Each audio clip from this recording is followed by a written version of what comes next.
Mark, tell us more. What's the latest? Well, this event unfolded just before 3 a.m. this morning. Reports of a migrant boat in distress off the Kent coast, a few miles off Dungeness. Now, involved in this operation are Border Force vessels, 2 lifeboats, we understand, also the Royal Navy, a patrol boat involved, 2 Coast Guard helicopters from Leigh Airport and from Portsmouth, and French fishing boats that were in the area as well have also been involved in this operation. Now, we're told that a number of people, we understand, have been airlifted from this migrant boat.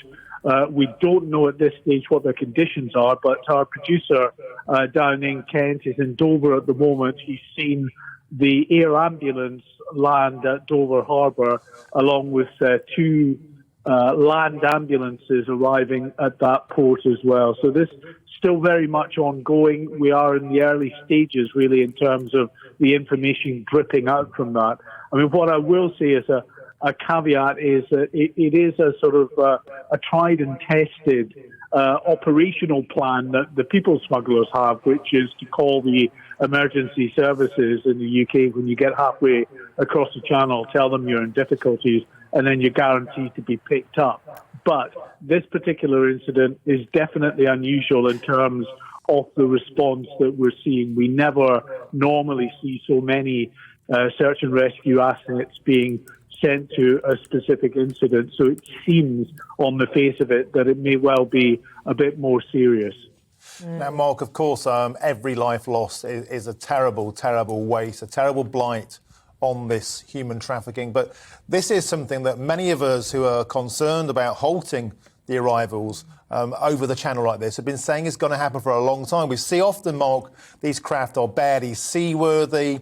And surely these terrible, terrible tragedies, if that's what it is, this is further evidence that we must stop these craft even leaving France in the first place, Mark.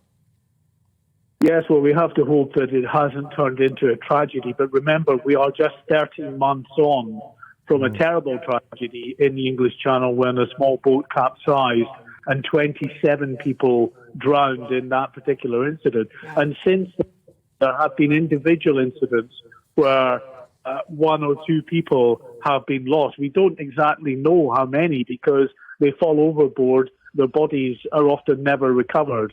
It is dangerous. The UK authorities, government ministers here and in France have been warning people not to attempt this crossing, especially at this time of the year because conditions are so unpredictable in the English Channel. It's sub-zero out there at the moment as well. Even just, hypothermia is a very big risk when you're in the water for many hours before you get across in that flimsy little inflatable. And of course, all this comes less than a day now after the Prime Minister announced a raft of proposals that he hopes will help clamp down on the small boats crisis. Everything they've tried thus far hasn't worked. One thing they're going to do is set up a small boats operational command to bring together Border Force, lifeboats, the National Crime Agency, so that they're better coordinated in dealing with these boats coming across. But the breaking news this morning is this major air-sea rescue that's underway in the Channel.